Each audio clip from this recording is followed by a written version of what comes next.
boa noite para quem eu ainda não dei boa noite. Na aula de hoje, nós vamos terminar o nosso conteúdo, tá? Para amanhã a gente fazer a nossa revisão e em seguida, né, a nossa prova, tá? Hoje eu vou dar uma relembrada no que a gente viu ontem, tá? Sobre a questão de entorse, luxação, foi bem rápido, vou dar uma pincelada pra gente dar continuidade, tá? Ontem a gente viu aí a questão da diferença entre torção, luxação, né? Na verdade, a torção aí que a gente chama de entorse, né? A luxação. E o que a gente pode fazer nesses momentos. No caso da entorse, ela vai ser aí uma torção da articulação, né? Com a lesão dos ligamentos, que é aquela estrutura que sustenta as articulações, né? E os cuidados aí vão ser semelhantes ao da fratura fechada, né? Na imagem a gente tem aí como que acontece e a lesão no ligamento. Tá? Então, quando a gente torce o pé, o pulso, né, o dedo, a gente acaba aí torcendo, né, prejudicando a lesão aí, fazendo uma lesão aí em algum ligamento, e a gente vai fazer aí os mesmos cuidados que a gente faz quando a gente se depara com a situação de fratura fechada, tá? A gente vai aplicar gelo, tentar imobilizar e depois, né, não ficar movimentando e depois procurar ajuda médica, tá? No caso da luxação, vai ser aí um deslocamento de um ou de mais ossos, né, para fora da posição normal da articulação, tá? Na imagem aí a gente tem um osso do cotovelo, né, na posição normal, e na segunda imagem esse osso está fora do local. Então, quando isso acontece, quando o osso sai do local, a gente chama aí de luxação, tá? Também com os primeiros socorros semelhantes aos de fratura fechada, onde a gente vai aplicar gelo, né? Mas nesse caso aí a gente não vai tentar recolocar no lugar, tá? Não vai tentar fazer massagem na região, tá? A gente vai somente não movimentar, tentar movimentar o mínimo possível até chegar aí a ajuda médica, tá? E por último, a gente tem aí a contusão. A gente tem que saber diferenciar bem esses três aí, é questão de prova, tá? Saber diferenciar o que é a entorse, o que é a luxação e o que é a contusão, tá? A contusão aí vai ser uma área afetada por uma pancada, né? Ou uma queda sem ferimento externo, mas ela vai apresentar aí alguns sinais semelhantes ao da fratura fechada quando a região vai ficar aí arroxeada, né? Vai ter aí um sinal de que houve uma hemorragia sobre a pele, né? Um hematoma, os vasos foram rompidos e aí a gente vê aí os sinais com o inchaço da região e a cor arroxeada, tá? Então a gente tem essas três situações aí, entorse, luxação e contusão, tá? Aí a gente viu também a questão da improvisação das talas, tá? A improvisação de uma tala aí a gente faz no membro machucado, né, delicadamente. Geralmente é feita nos membros mais externos, né, com um objeto duro, firme, né, uma superfície firme, como um galho, né, uma tábua ou uma revista dobrada que fica bem firme também, uma vassoura, qualquer objeto que tenha firmeza para deixar a região afetada imóvel, tá? E utilizar aí panos, ataduras, cintos para poder juntar aí esse objeto firme com a região afetada, mas sem apertar muito para não dificultar a circulação sanguínea, tá? Isso daí é uma questão que a gente faz de improviso mesmo e é temporário só para a gente chegar até a ajuda médica, tá? Para não haver aí mais complicações no membro afetado. Temos também a improvisação da tipóia, né, onde a gente vai utilizar aí um pedaço grande de tecido, uma atadura, tá? Vai prender as pontas presas ao pescoço. Isso aí vai servir para sustentar o braço, né? Quando você tem a questão da fratura de punho, do antebraço, de cotovelo, tá? Ou até mesmo dos dedos, que a gente vai ver nas imagens mais à frente, que a gente viu mais detalhado ontem o porquê. E por último, o conceito real, né, de fratura, tá? Né, que é toda a solução de continuidade súbita e violenta de um osso, tá? Que a gente jamais deve tentar alinhar uma fratura. Tanto na fratura fechada quanto na fratura exposta, a gente não vai tentar colocar o osso no lugar. No caso da fratura fechada, que a gente vai tentar imobilizar, né, com a tala e tal, a ideia não é recolocar o osso no lugar, tá? Opa, ainda tirei sem querer. Não é tentar recolocar o osso no lugar, tá? Mas como eu falei, a ideia de fazer uma tala, uma tipóia, né, é realmente não tentar fazer com que os danos não sejam maiores, tá? E no caso da fratura exposta, a gente nem tenta imobilizar, não tenta colocar talas nem nada, que é para não movimentar mais ainda o osso que está exposto, tá? Aí a gente vê a questão das imobilizações, diferentes imobilizações do cotovelo, um braço aí imobilizado com o apoio da bandagem triangular e uma imagem de imobilização de braço esticado com uma tala e 4 bandagens. Quando a gente fala na bandagem, a gente está falando dessas amarraçõezinhas, tá? E a questão aí de colocar uma bandagem, né, uma tipóia, a gente usa aí também, como nas imagens aqui na frente, que a gente teve uma fratura apenas na mão, no punho, no dedo, mas é porque a questão de fraturas a gente sempre deve manter num nível mais elevado por conta da circulação sanguínea, tá? Então, quanto mais elevado, melhor. Então, a tipóia vai ajudar pra gente manter aí a região afetada num nível mais elevado, tá? No caso dessa imagem, essa última imagem aí foi somente nos dedos, né? Mas ele faz a utilização da tipóia e outras formas aí de mobilizar e deixar a região afetada mais segura, tá? No caso aí são amarrações de mão, tá? Novamente a imobilização da mão com o apoio da tipóia e na imagem inferior a imobilização do ombro com a bandagem triangular.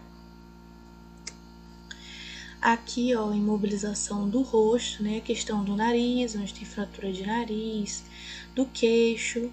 E nessa última imagem aí, a fratura de clavícula, né? O deslocamento do ombro. Nessa imagem de cima, a questão da imobilização na coluna cervical, né? Onde a gente viu muito sobre a questão de acidentes, né? Onde existe aí a possibilidade de fratura de coluna cervical, que a gente não deve movimentar o paciente, né, nem tentar colocar ele em outra posição, a não ser que ele esteja de bruços, como na imagem inferior, que ele não esteja conseguindo respirar ou que ele esteja se afogando, né, no próprio sangue. Aí a gente vai tentar movimentar o paciente, mas tentar fazer isso da melhor forma possível, que é girar o paciente, o corpo todo de uma vez, tá? Não tentar fazer com que o tronco não vire em um momento e o restante do corpo em outro, tá? Então, sempre que possível, tentar pedir ajuda aí de uma ou mais pessoas para poder girar o corpo todinho de uma vez, para que a coluna cervical não seja torcida, tá? Nessas imagens aí, a gente tem imobilização da bacia ou do fêmur, a imobilização do pé ou do tornozelo, a imobilização da tíbia e nessa imagem sozinha do ladinho, a imobilização do tornozelo, que é feita primeiro individual e depois juntando as duas pernas, tá? Aí a gente veio falar aqui sobre a parada cardiorrespiratória, né? O que é a parada cardiorrespiratória? a parada, como o nome está dizendo, é a parada aí do coração e da questão da respiração do paciente ao mesmo tempo, tá? O que vai acontecer? Pode acontecer aí em decorrência da gravidade de algum acidente, né? Que pode levar a vítima a apresentar, além da ausência da respiração e da pulsação, pode deixar o paciente aí inconsciente, com a pele fria, né, pálida, aquela cor assim onde não tem a circulação sanguínea, porque como a gente já tá vendo, o coração não está funcionando, então o sangue não está correndo, não está tendo pulsação e a pele vai ficar aí fria, pálida, com lábios e unhas azulados na cor que a gente chama de cianose, né, por conta da falta aí da respiração, tá? Os indicadores de que a gente não deve fazer e quais os procedimentos a gente vai fazer quando se deparar com uma situação aí de parada cardiorrespiratória, tá?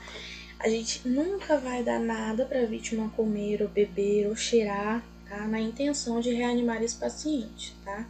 E a gente só vai aplicar os procedimentos que se deve fazer, né, de ressuscitação, caso a gente tenha certeza de que o coração não tá batendo, tá? E como que é feito esses procedimentos? Se o ferido, né, a vítima, estiver de bruços, que é de peito para baixo, e houver suspeita de fraturas, a gente tem que mover daquela forma que tinha na imagem anterior, rolando o corpo de uma vez só, né, colocando ele de costas para o chão. Se você estiver sozinho, apoie o braço na coluna cervical, segura a cabeça e tenta virar o tronco de uma vez só. Se tiver a ajuda de uma ou mais pessoas, é mais interessante, né? Com a pessoa no chão, a gente vai colocar aí uma mão sobre a outra, como nessa primeira imagem, localizar a extremidade inferior do osso vertical, que a gente chama de externo, e ao mesmo tempo, se você tiver a ajuda de uma outra pessoa, a gente aplica a respiração boca a boca. O que a gente vai fazer com isso? Tentar fazer o coração voltar a bater e tentar fazer com que o pulmão volte a funcionar. Né? A gente teve uma parada aí tanto do coração quanto do pulmão.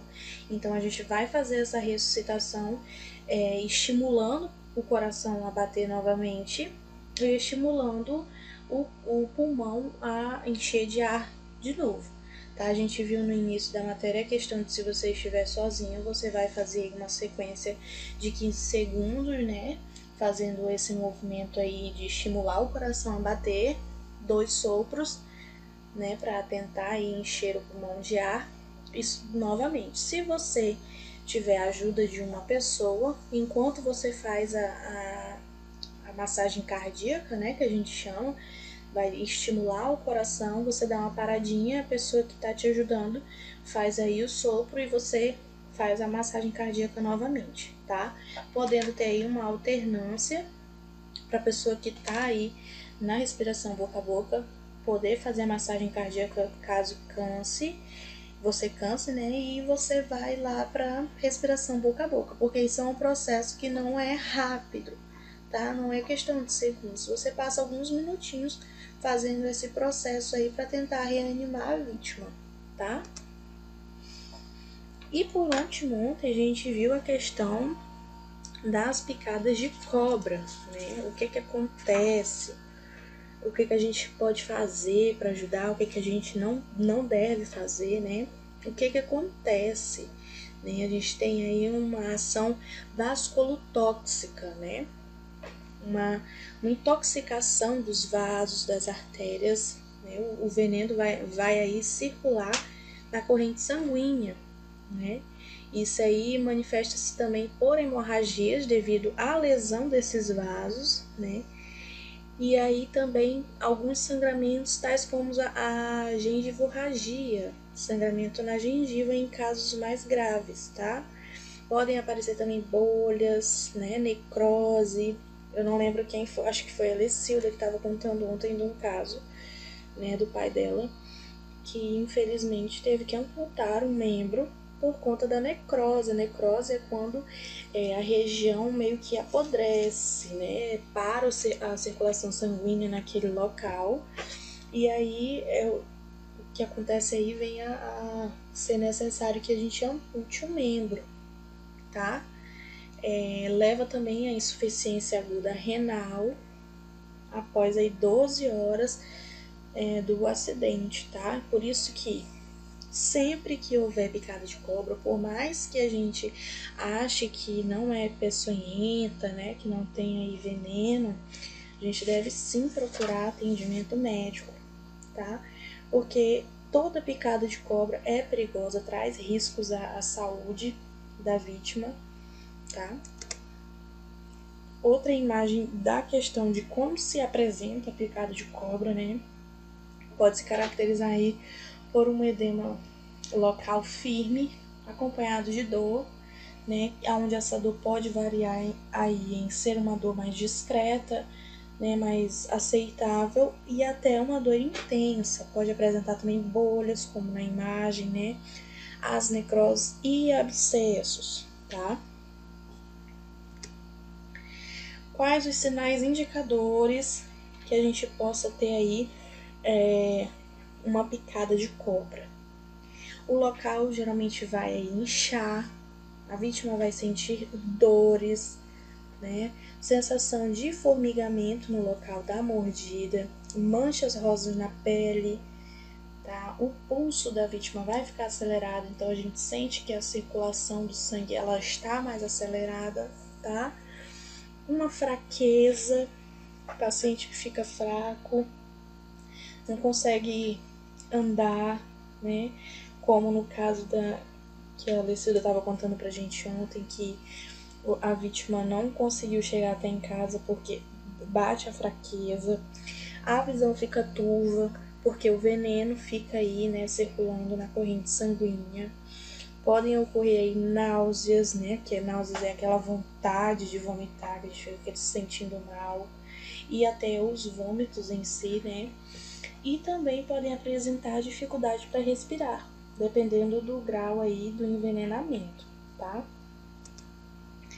E o que a gente não faz, e o que a gente faz, né? O que a gente não faz quando você tem aí uma situação de envenenamento, né? Com a picada de cobra, tá? Por mais que a gente ache que a cobra não seja peçonhenta, por mais que a gente ache que não tem veneno, que tá tudo certo, o que a gente não faz?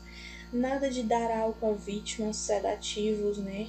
Para ela dormir, nem aspirina para amenizar a dor, não fazer cortes nem incisões na região, tá? E a questão do uso do torniquete é contraindicado.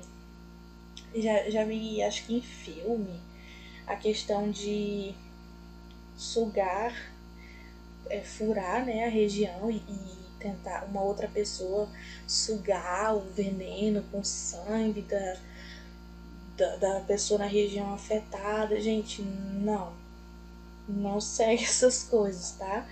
O que a gente faz? Socorro médico, pronto-socorro, SAMU, tá? Procura atendimento médico imediato, né?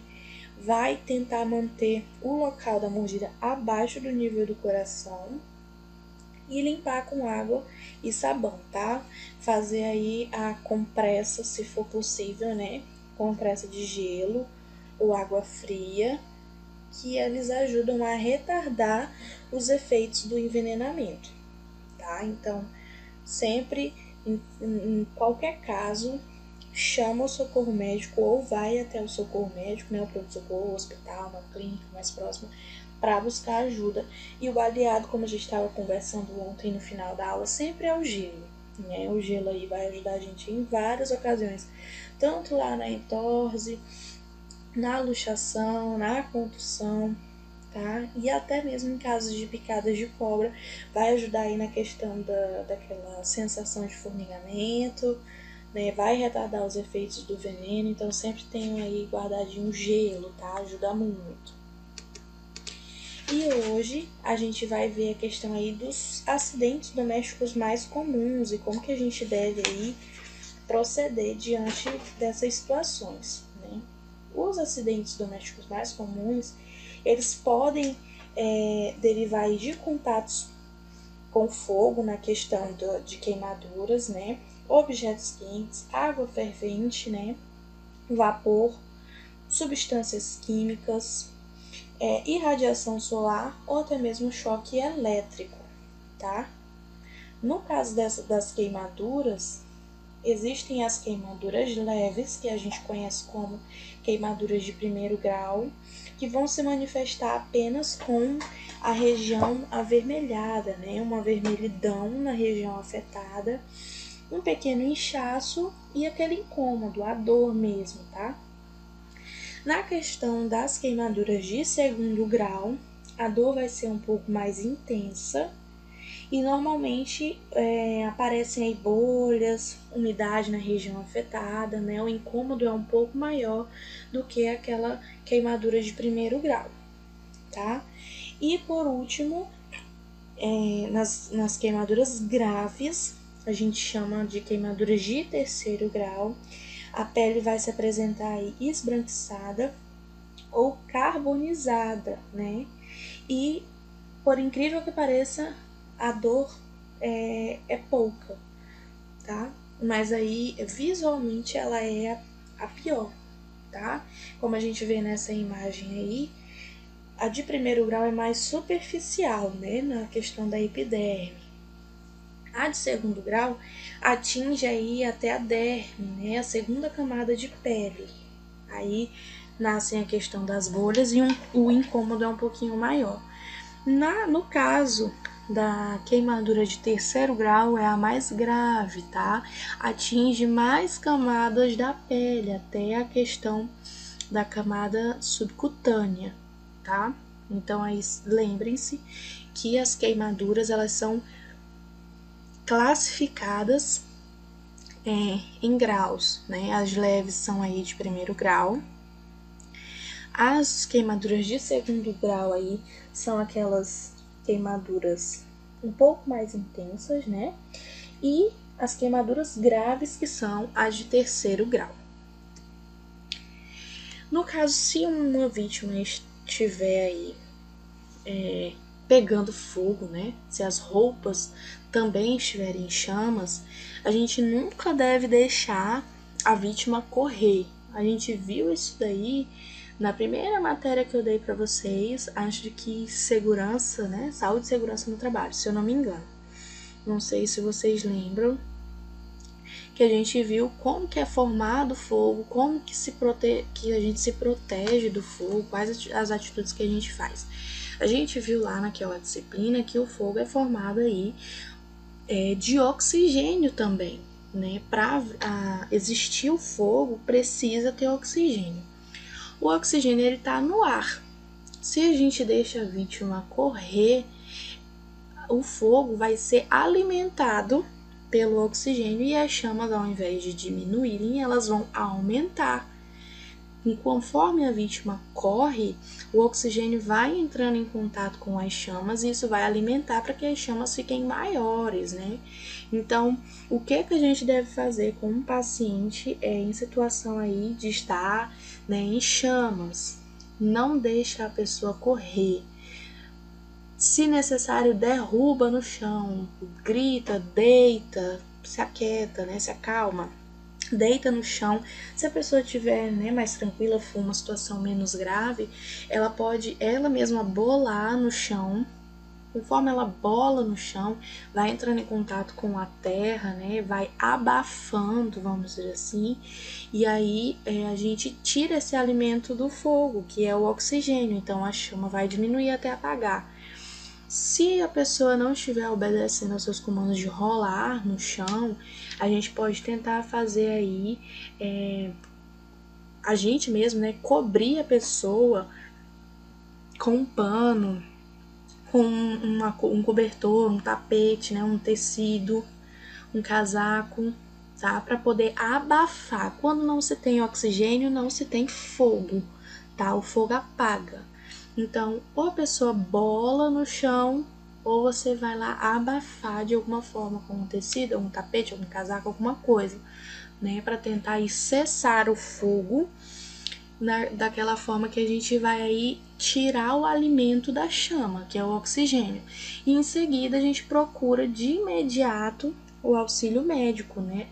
Porque aí vai ser avaliada a questão das queimaduras, se é de primeiro, segundo ou terceiro grau, e as providências cabíveis, né?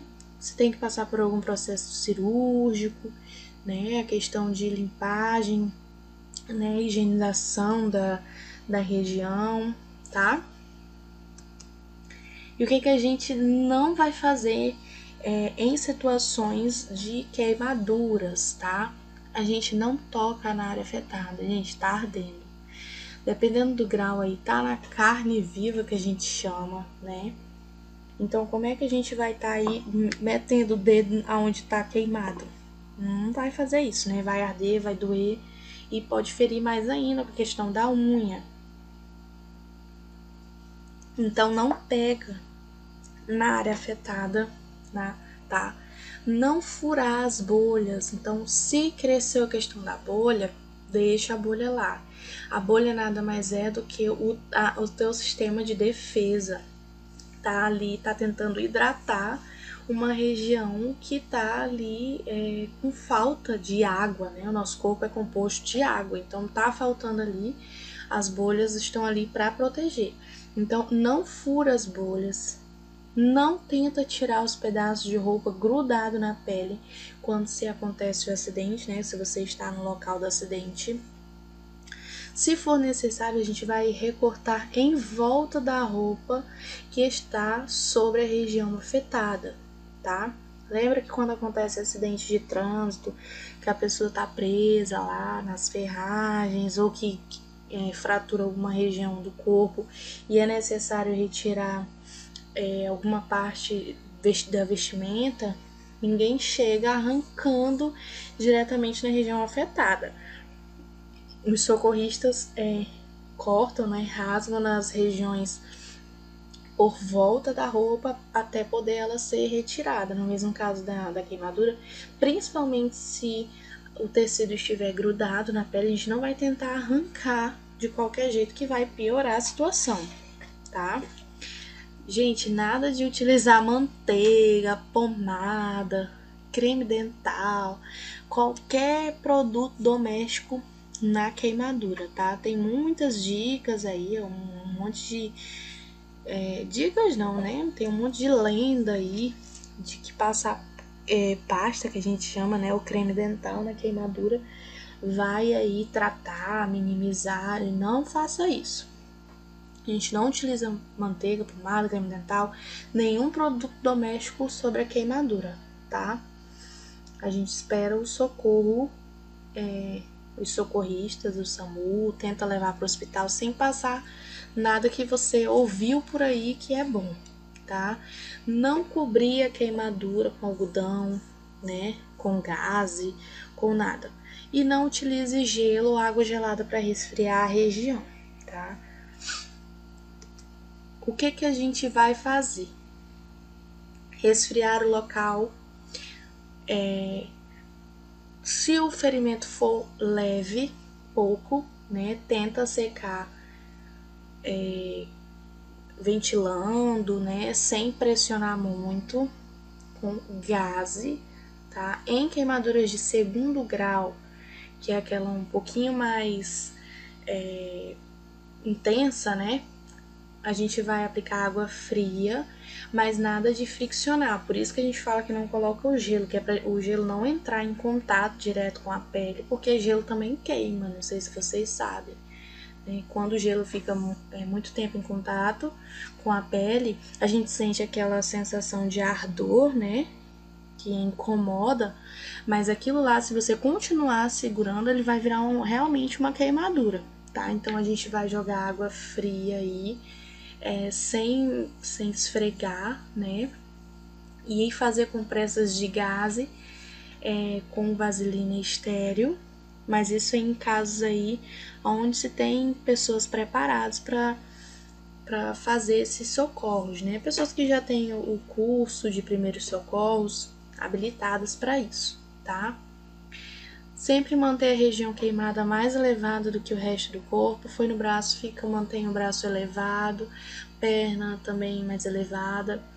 A pessoa vai ter que ingerir bastante líquido. Somente nesses casos de queimadura, né, é que a gente vai ingerir bastante líquido, porque como eu estava falando para vocês, o nosso corpo é composto por água, né? 73%, se eu não me engano, do nosso corpo é composto de água. Quando ocorre a queimadura, essa água é retirada, né, evaporada. Então, o que a gente tem que fazer? Repor esse líquido, né? Então, o líquido que a gente está falando aí é água, tá? Para a pessoa beber bastante água para se hidratar. E se tiver muita dor, um analgésico, tá? Se a queimadura for intensa, né, assim, grande, de 3º grau, não tenta fazer nada e procura o socorro médico mais rápido ainda, tá? Vocês estão me escutando? Tá todo mundo tão caladinho hoje. Eu tenho medo de estar falando sozinho, ninguém tá me escutando. Todo mundo prestando atenção, professor. Concordo plenamente. Vocês ficam tão caladinhos que às vezes eu acho que eu tô sozinha aqui. Tá não. Existem também o caso de queimaduras químicas, né? O que a gente se deve fazer quando aí entra em contato com algum químico que leva aí à queimadura? Retirar as roupas da vítima imediatamente, né? Tendo cuidado de não queimar as próprias mãos, tá? Lavar o local com água corrente por 10 minutos. Se for o caso aí dos olhos, né, que é mais perigoso, mais arriscado, lavar por mais tempo, por 15 minutos. E procurar aí a ajuda médica, né, de imediato, principalmente a questão de queimaduras químicas, porque a gente não vê a gravidade, né? Não vê aonde tá. Eu assisti e até recomendo a vocês, que é muito bacana de ver, é uma série. Chama Estação 19, se eu não me engano. Assisti alguns episódios e achei incrível. No caso, essa série é sobre ocorrência assim, de primeiros socorros mesmo, de bombeiros, né? No caso, a estação é a estação dos bombeiros lá, o posto, né? 19, eu acho, o número. E aí eles têm algumas ocorrências, né? Que os bombeiros estão aí sempre, são acionados sempre em situações aí de emergência de primeiros socorros. E nesse caso teve aí um incêndio em onde eles foram chamados, e era um incêndio químico, aonde o fogo ele era invisível. Então, quando eles se aproximavam, queimava sem eles verem o fogo. E o fogo só era visto quando estava tudo escuro, porque a chama é azul. Então existe isso. São as queimaduras aí químicas, tá? É muito legal, se vocês quiserem assistir depois. A gente aprende muita coisa de como lidar, como que acontece, né? Essa questão aí de atendimento dos primeiros socorros, tá? No caso das queimaduras químicas, são essas que a gente não enxerga, tá? A queimadura é uma lesão estéril e é por isso que a gente tem que ter muito cuidado ao manusear, né? E evitar ao máximo contaminar as queimaduras, tá? Não pegar em cima, tá? E aí a gente tem também a questão das queimaduras solares, né? O que a gente faz quando a gente se depara aí com a questão das queimaduras solares. Isso aí acontece, gente, quando a gente fica muito tempo exposto ao sol sem nenhuma proteção. Por isso, quando a gente fala que se deve utilizar aí, protetor solar, né, o bloqueador, não é somente para não ficar com manchinha na pele, nem sobre a questão de estética, não. O sol é muito prejudicial à saúde, podendo trazer tanto a questão do câncer de pele, né, provocar o câncer de pele, quanto trazer essas queimaduras aí solares, né, essas insolações que a gente chama, que existem alguns casos que elas são mais superficiais, né, são mais leves, e existem uns casos bem graves dela também, tá, onde existe aí bolhas, né, ardência, descasca a pele e às vezes fica na carne viva mesmo. Então é uma questão que a gente deve se preocupar bastante, é a questão de se expor ao sol, principalmente quem tem a pele mais branquinha, porque é mais sensível, tá? O que a gente faz quando se tem aí uma questão de queimadura solar? A gente vai refrescar a pele com compressas frias, né? Água gelada. E de novo, se hidratar bastante. A queimadura aí é a evaporação, sai a água do corpo, né, o líquido do corpo. Né? Então a pessoa tem que ingerir bastante líquido, bastante água, faz compressa gelada, tenta hidratar o local tanto por fora quanto por dentro, que é bebendo água, e sair do sol, fica longe do sol por um bom tempo, tá? Sempre em local fresco, ventilado. Se ficar em local, a gente já sabe, né? A gente tá com aquela sensação de quentura no corpo, calor, e aí a gente tá com aquela queimadura, vai estar num local quente, vai continuar no meio do sol, vai só piorar a situação. Então faz compressa gelada, ingere muita água, fica na sombra, local fresco, ventilado. Geralmente a gente é automático, né? Já procura um ventilador, já fica na frente dele e não sai, tá? Sempre bebendo muita água e se hidratando novamente, tá? Aí a gente vê um acidente aí, uma questão que acontece de hemorragia, né? As hemorragias aí, o controle da hemorragia tem que ser feito imediatamente, tá? Após uma hemorragia abundante, que não seja controlada, a morte, né, acontece aí de 3 a 5 minutinhos. Então é muito grave a questão da hemorragia, né? A perda de sangue excessiva do corpo, a gente precisa do sangue para sobreviver. E se a gente está perdendo sangue descontroladamente, em pouco tempo a vítima vem a óbito, tá? A hemorragia externa é a perda de sangue com o rompimento de um vaso sanguíneo, né? Que podendo ser aí a veia ou a artéria, tá? Quando a artéria é atingida, o perigo é maior, tá? Nesse caso, o sangue é mais vermelho, né? Um vermelho vivo, e o jato sai mais rápido e forte. A artéria, ela é maior do que as veias, então a circulação de sangue é mais forte nas artérias, tá? Então, se for uma artéria que for rompida, é muito mais perigoso, porque sai mais sangue, é mais rápido, mais forte, e a gente consegue diferenciar porque o sangue é mais vermelho, tá? Quando as veias é que são atingidas, o sangue é um vermelho mais escuro, né? E aí o sangue sai de forma mais lenta e contínua, ou seja, desculpa, sai sem parar, só que de uma forma mais lenta, né? Sai mais devagar. Quando é numa artéria, o vermelho do sangue assim, é mais vivo, é mais forte, o sangue sai contínuo, né, sem parar e forte, muito forte. Então, em questão de minutos, a pessoa pode vir a óbito aí, porque pode perder todo o sangue do corpo bem rapidinho, tá? E existe também a questão da hemorragia interna, tá? A hemorragia externa é aquela que o sangue vai sair do corpo e você vai ver ele, né? Como a questão das fraturas, se compara aí com as fraturas interna e a fratura exposta, né? No mesmo caso, a hemorragia externa é aquela que existe um corte e o sangue sai do seu corpo. A hemorragia interna é aquela resultado de um ferimento profundo, que existe a lesão dos órgãos internos e aí o sangue fica contido dentro do corpo, tá?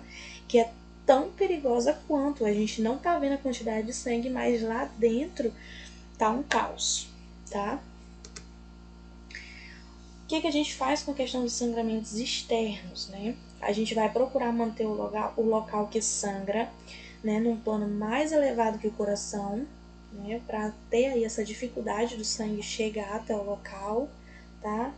Pressionar bem firme por cerca de 10 minutos a região afetada, comprimindo aí com um paninho limpo, né, dobrado, ou com uma das mãos.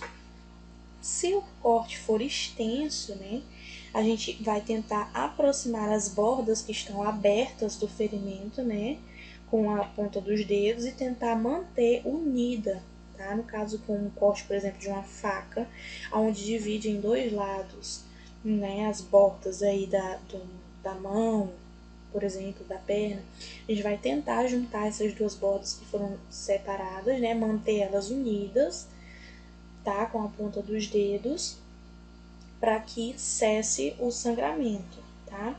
Ainda, caso o sangramento não pare, aí você tenta pressionar mais firme por mais uns 10 minutos, isso até você chegar ao socorro médico, tá?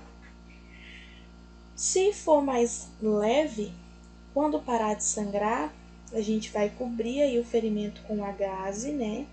E prender com uma atadura firme, né? Mas não muito apertado, porque a gente tem que permitir a circulação do sangue, tá? Se o sangramento persistir mesmo através do curativo, você vai colocar novas ataduras, mas você não vai retirar as anteriores que você colocou. Não retira a gasa que está embaixo e a atadura para colocar uma nova porque está vazando, não. Você vai colocando por cima, tá? Porque aí você vai evitar a remoção de alguns coágulos que já tenham surgido, tá bom? Uma observação é que quando houver sangramentos intensos nos membros e essa compressão não for suficiente para estancar, né, a gente vai comprimir a artéria ou a veia responsável por esse sangramento contra o osso, né, para impedir a passagem do sangue para a região afetada, né, porque a gente viu que a questão de uma artéria ser rompida, a probabilidade do óbito é bem maior. E se esse sangramento for intenso, você vai, é como se fosse um canudo, gente. A artéria é como se fosse um canudo. Se você tapa o canudo assim, segura com os dois dedos, não passa líquido, né, de um lado para o outro. Então a gente vai agir da mesma maneira se o sangramento for intenso. Você fizer todos esses procedimentos e não conseguir aí, não obter êxito, aí você vai comprimir as artérias, né, ou a veia contra o osso, tá? O que a gente não deve fazer? A gente não deve retirar corpos estranhos do ferimento. Me cortei com um pedaço de vidro e o vidro ainda tá no local. Devo retirar? Não, a gente não tira, porque se o objeto ainda está no lugar, ele pode aí estar impedindo, né, uma hemorragia, porque ele está tapando lá a circulação do sangue. Se você tenta retirar, fica livre o local e aí pode vir uma hemorragia, tá? Não se aplica substâncias como pó de café, ou outro produto que a gente escute por aí para tentar cessar a hemorragia. A gente não faz isso, tá? Segue esses passos de tentar estancar pressionando o local, utilizando gás, tá? Esse tipo de coisa aí que a gente viu agora. Os sangramentos internos, né? Como que a gente evita, o que a gente faz? Alguns acidentes graves, né, sobretudo com a presença de algumas fraturas, pode causar esses sangramentos internos, tá? A hemorragia interna, ela pode levar rapidamente ao estado de choque, né? E por isso a situação tem que ser acompanhada e controlada com muita atenção para os sinais externos, a questão do pulso, né? Se a pessoa está apresentando um pulso fraco e acelerado, se ela está com a pele fria e pálida, a questão das mucosas, né, dos olhos, da boca, se elas estiverem brancas, existe aí uma hemorragia interna, tá? Se as mãos e os dedos estiverem arroxeados, né? Isso vai acontecer pela diminuição da irrigação sanguínea, né? Se a pessoa estiver com sede, tonta, inconsciente, tudo isso são sinais indicadores de que ela esteja com uma hemorragia interna, tá? Então a gente não dá alimento para a vítima, né?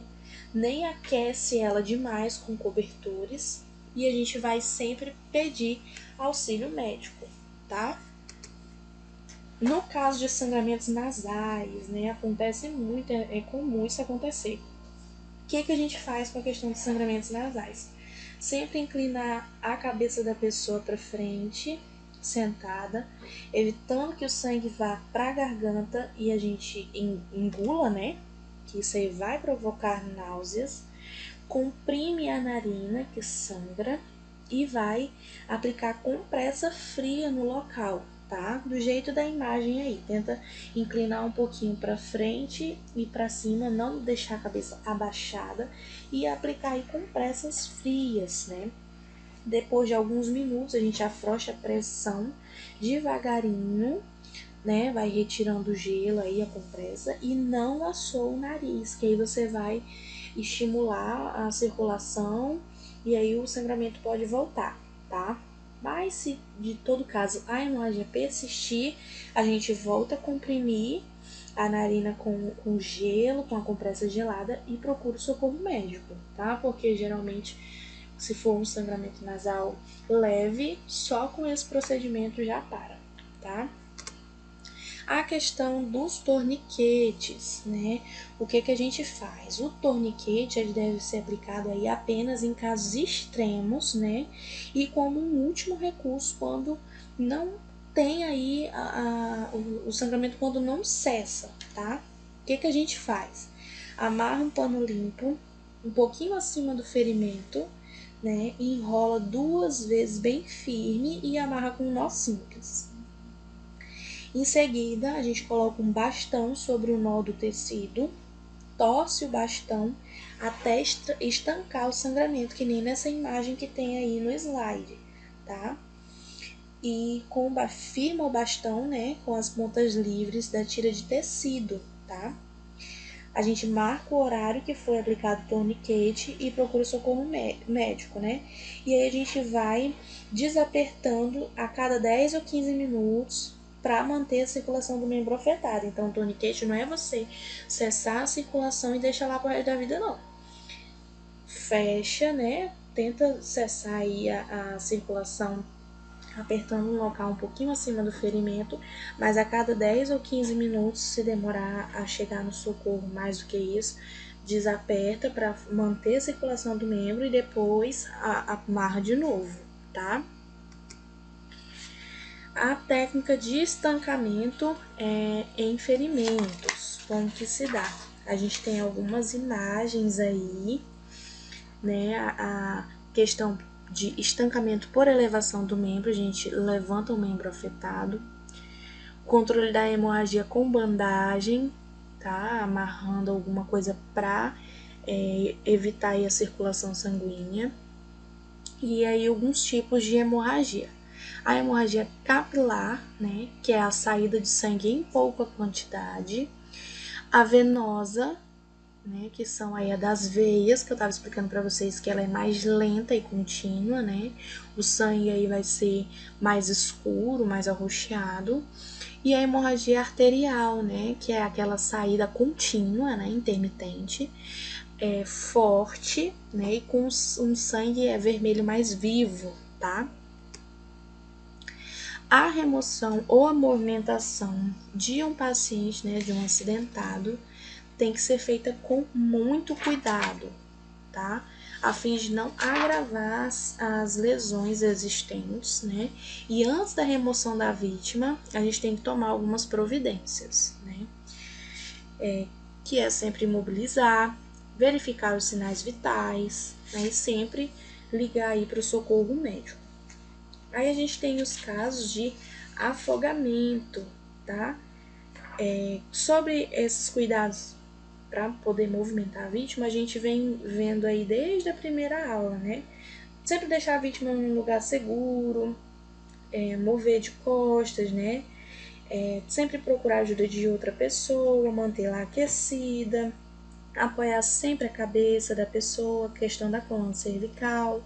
Se tiver presença aí de hemorragia, evitar, na verdade, sempre é tentar evitar a movimentação da pessoa, porque a gente não sabe o que aconteceu de verdade, né? Qual é o comprometimento. No caso de hemorragia, a gente tenta fazer o estancamento com um desses métodos que a gente acabou de ver. Se tiver aí a parada respiratória, né? A gente inicia aí a respiração boca a boca. Se tiver a parada cardiorrespiratória, fazer também a massagem cardíaca, né? Imobilizar os pontos suspeitos da fratura. Tentar manter os membros afetados que estejam com hemorragia, né, um pouco mais elevado do que o restante do corpo, e sempre tentar ver aí a questão de não fazer movimentos bruscos. Se você tiver que movimentar a vítima, movimente de forma o mais delicado que você conseguir, tá? Na questão dos primeiros socorros em afogamento, tá? O afogamento é a asfixia gerada pela aspiração do líquido, né, de qualquer natureza. O afogamento não é necessariamente de água, que vem aí inundar o aparelho respiratório, né? Vai ter aí uma suspensão da troca ideal de oxigênio e gás carbônico no organismo. Quais os sinais e sintomas que a gente tem aí, né? Em um quadro geral, que pode haver hipotermia, né, que é a baixa temperatura corporal, pode ter náuseas, vômitos, né, distensão abdominal, tremores, cefaleia, que é a dor de cabeça, mal-estar, cansaço, dor muscular. E em casos especiais pode ter aí a apneia, né, que é a parada respiratória, ou ainda a cardiorrespiratória, tá? Os primeiros socorros no afogamento tem aí o objetivo, né, de promover o menor número de complicações, tá? Provendo-se que o cérebro e o coração, né, a gente vai levar a oxigenação até que a vítima tenha condição para fazer isso sem ajuda externa, né? Ou até que chegue um serviço especializado, tá? O que o socorrista vai fazer aí?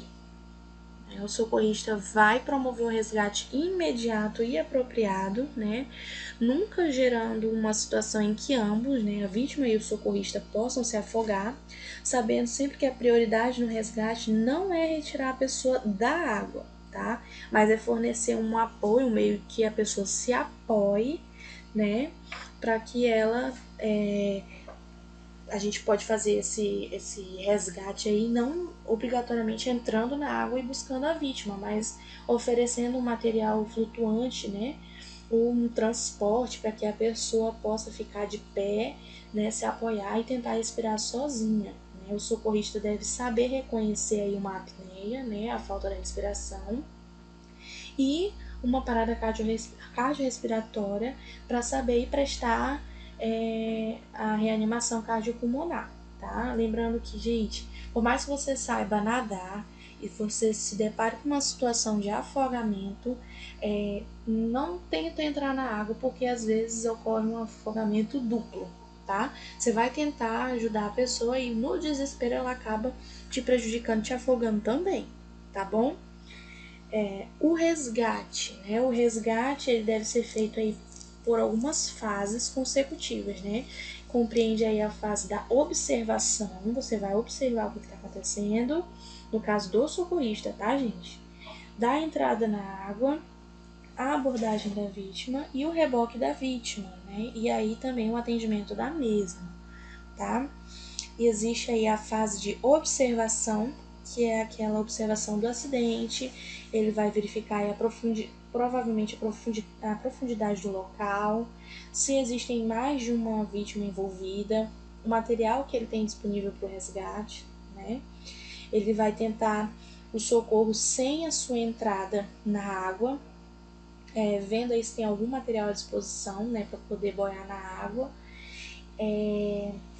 Não vai tirar nada que possa vir a ferir a vítima, né? Não vai jogar nada lá que possa machucar a vítima. E se tiver num caso que a gente tem um barco para o resgate, sendo esse com uma estabilidade duvidosa, né? Que não tenha segurança, né? A vítima não deve ser colocada dentro desse barco, porque ela vai estar muito agitada e pode acabar virando, e aí todo mundo ficando no meio da água, tá? A fase de entrada na água, o socorrista vai certificar que a vítima tá vendo ele, né? Ao ocorrer numa piscina, né, a entrada deve ser diagonal à vítima e deve ser feita da parte rasa para a parte funda, né? Sendo no mar ou no rio, a entrada deve ser diagonal à vítima e também diagonal à correnteza, né, respectivamente. A fase de abordagem, né, ocorre em duas etapas distintas, tá? A verbal e a física. A abordagem verbal ocorre em uma distância de mais ou menos 3 metros da vítima.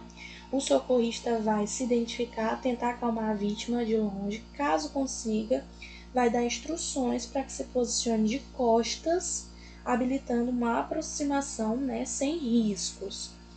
A abordagem física, o socorrista vai fornecer algo que a vítima possa se apoiar e só então o socorrista se aproxima fisicamente e segura a vítima, fazendo de um modo que ele vai. O braço, né, de dominância do socorrista fica livre, né, que a gente tem um braço com mais facilidade, ou direito ou esquerdo, varia de pessoa para pessoa. O braço de dominância do socorrista fica livre, né, para nadar, para ajudar no nado. E já o outro braço vai ser utilizado para segurar a vítima, tá? Sendo passado abaixo da axila da vítima e apoiando no peito do mesmo, tá? Essa mão será usada para segurar o queixo do afogado de forma que ele fique fora da água, tá? E sempre, o socorrista não pode permitir que a vítima agarre ele, por isso que eu falo que só deve fazer o socorro em afogamento socorristas treinados, tá? Porque pode aí acontecer uma tragédia ainda maior, tá? Então, pronto, já passei. A fase do reboque, né? O nado utilizado é o overarms, que a gente chama, né? Que a gente não, que os socorristas chamam, né? Que é o nado militar, né? Quando se faz esse nado aí em piscinas, em lagos, o objetivo sempre é conduzir a vítima para a porção mais rasa, né? No mar, a gente tenta aí fazer, o socorrista tenta fazer o transporte até a praia. Quando a vítima está consciente, quando o mar tem condições boas, né? Será admitido o transporte para o alto mar, né? Um local profundo, né? Quando a vítima estiver inconsciente e o mar estiver revolto, né? Essa atitude dará condições para que o socorrista vai repensar o salvamento. Como que ele vai fazer isso, né? Caso exista surfistas, por exemplo, na área de socorrista, é comum que os socorristas peçam ajuda para esses surfistas, tá? No caso da fase de atendimento, vai ser oferecido aí os primeiros socorros, né? As alterações hídricas, eletrolíticas do paciente decorrentes dos diferentes tipos de afogamento, né? Que pode ser água doce ou água salgada, não são relevantes. Não tem tratamento diferente ou especial para o tipo de água que a vítima se afogou, tá? Os procedimentos de primeiros socorros, eles devem se adequar aí ao estado de cada vítima, né? No caso que se refere aí quais complicações que cada vítima está tendo, né? A gente tem que frisar que o líquido, né, costuma ser expelido após a retirada da água.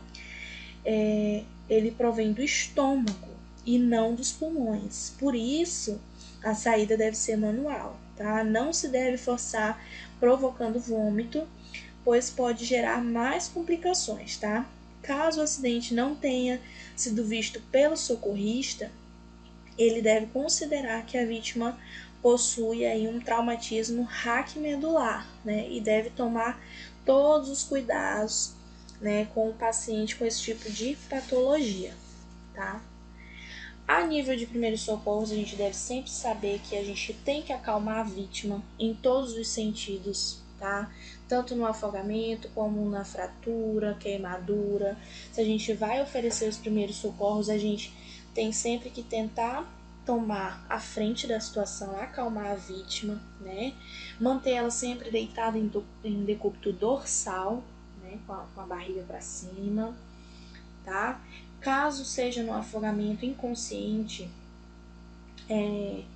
ele deve ser colocado numa posição de recuperação que mantém o corpo apoiado, né? Em posição segura e confortável, e impedir que a língua bloqueie a garganta e facilite a saída de líquidos, tá? Essa posição, geralmente, para afogamento, não é de bruços, tá? É de ladinho, para a água poder sair e escorrer pela boca.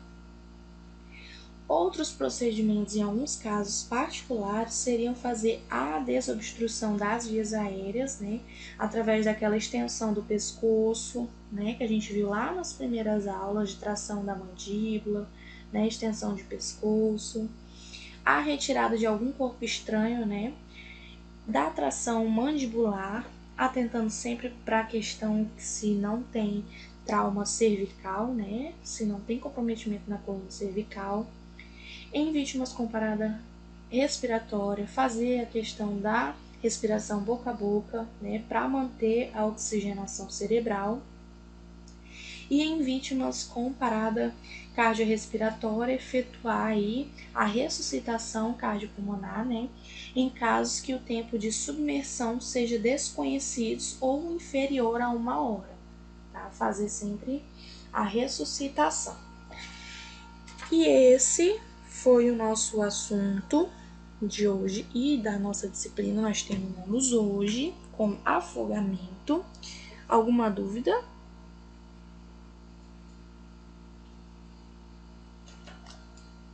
Tranquilo, professora. Para mim, pelo menos. Tudo de boa, né? Gente, hoje eu terminei, né, todos os tipos de acidentes. Vocês podem estar fazendo aquela atividade, eu acho que ninguém lembra, a atividade do vídeo, tá?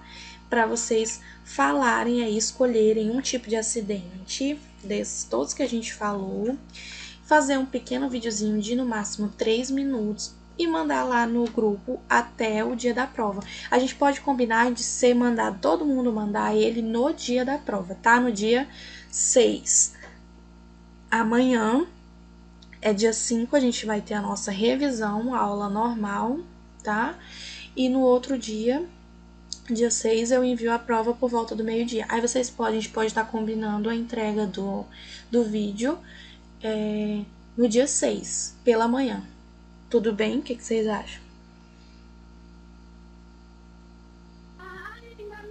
Pra mim tá bom. Show! Não sintam vergonha, é de boas. Quem tiver ajuda aí, pede ajuda pro sobrinho, pro irmão, pro tio, pra mãe, pra fazer aí pode ser um mini teatro, tá? De representar alguma situação de emergência e você tá fazendo os primeiros socorros. Ou você pode, se não tiver ajuda de ninguém, você pode estar somente falando o que a gente faz, o que a gente não faz em algum acidente. Não precisa ter 3 minutos certinho, tá? É no máximo, para que seja uma coisa rápida, todo mundo assista e dê para mandar no WhatsApp, tá bom? Pode ser de 1 minutinho, 2, no máximo 3, tá bom? Ok. Então tá bom, gente. Boa noite. Beleza. Até amanhã na nossa aula de revisão, tá?